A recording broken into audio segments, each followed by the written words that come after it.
Hello,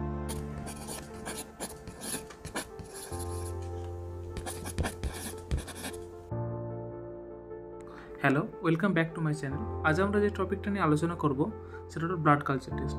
blood culture টেস্টটা কাদের করা হয়ে থাকে, কোন পেশেন্টের করা হয়ে থাকে এবং এর কালেকশন প্রসিডিওর সম্বন্ধে। তো blood culture test is a diagnostic tool use to detect or identify microorganism in your blood stream. হচ্ছে এই ব্লাড কালচার টেস্টটা হচ্ছে ডায়াগনস্টিক প্রসিডিওর, যেটার মাধ্যমে মাইক্রোঅর্গানিজম ব্লাড স্ট্রিমের মধ্যে আছে কি না সেটা ডিটেক্ট করা যায় এবং আইডেন্টিফাই করা যায় সেই মাইক্রোঅর্গানিজমটা ব্যাকটেরিয়া, ফাঙ্গাস না ভাইরাস। এবং এটি করা হয়ে থাকে যাতে ফিভার আছে, আননোন অরিজিন থেকে দীর্ঘদিন ধরে ফিভার, স্কিন ও সফট টিস্যু ইনফেকশন এবং যারা মেনিনজাইটিস আছে, এইসব পেশেন্টের ক্ষেত্রে ব্লাড কালেকশন বা ব্লাড কালচার টেস্টটা করা হয়ে থাকে। আমরা ব্লাড কালচার টেস্ট সম্বন্ধে জানলাম, এবার আমরা জানবো স্যাম্পেল কালেকশন প্রসিডিওর সম্বন্ধে। এক নম্বর আছে ইয়েলোটপ, যেটা পেডিয়াট্রিক অ্যারোবিক।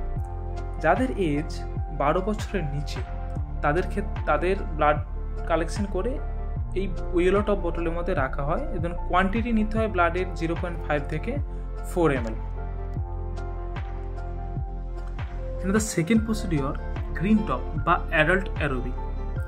এতে ব্লাড কোয়ান্টিটি নিতে হয় 5 থেকে 10 ml। অ্যারোবিক কি? অ্যারোবিক হচ্ছে কন্টেইন উইথ অক্সিজেন।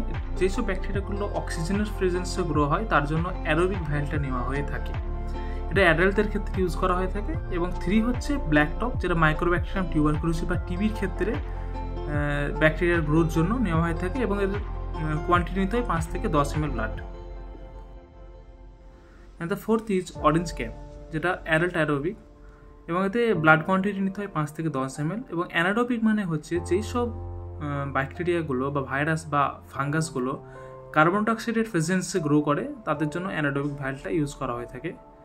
এবং দ্য ফিফথ হচ্ছে সিলভার টপ, যেটাতে মাইক্রোপ্লাজমা, যেটাতে ব্লাড নেওয়া হয়ে থাকে 3 থেকে 5 ml ব্লাড।